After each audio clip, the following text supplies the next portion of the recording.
इल्ली और घुन की कहानी। इल्ली बोली, आओ घुन, कार्तिक स्नान करें। तब घुन बोला, तू ही कार्तिक स्नान कर ले, मैं तो नहीं करूंगा। उसके बाद इल्ली तो राजा की लड़की के पल्ले में लगकर राजा की लड़की के साथ जाती और कार्तिक स्नान करती। घुन ने कार्तिक स्नान नहीं किया। जब दोनों मर गए तो उसके बाद इल्ली के कार्तिक स्नान के पुण्य के कारण राजा के घर में जन्म हुआ और घुन राजा के घर का गधा बन गया। राजा ने बेटी का विवाह का सावा निकाला। जब बेटी ससुराल जाने लगी तो उसने अपनी पालकी रुकवाई और राजा से कहा कि ये गधा मुझे चाहिए। तब राजा ने कहा, ये मत ले, चाहे और धन दौलत ले ले। पर वो लड़की नहीं मानी। वो बोली, मुझे तो यही चाहिए।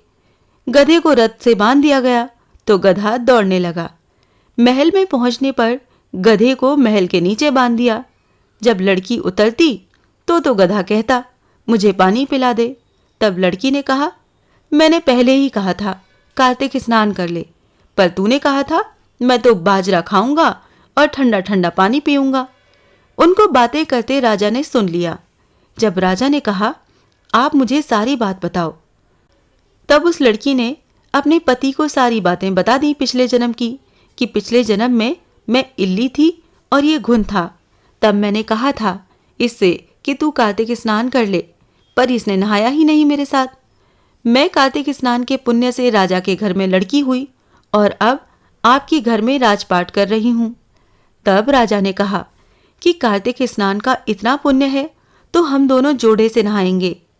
रानी राजा ने अत्यंत प्रसन्न मन से कार्तिक स्नान कर दोनों ने दान पुण्य किया और सारी नगरी में कहलवा दिया कि सब कार्तिक स्नान करके नहाया हुआ पानी घुन पर डालेंगे, जिससे कि घुन को भी मोक्ष की प्राप्ति हुई। हे कार्तिक भगवान, जैसा सुख इल्ली को दिया वैसा सबको देना। इस कहानी को कहने वाले को, सुनने वाले को और हुंकारा भरने वाले को और उनके पूरे परिवार को सुख देना।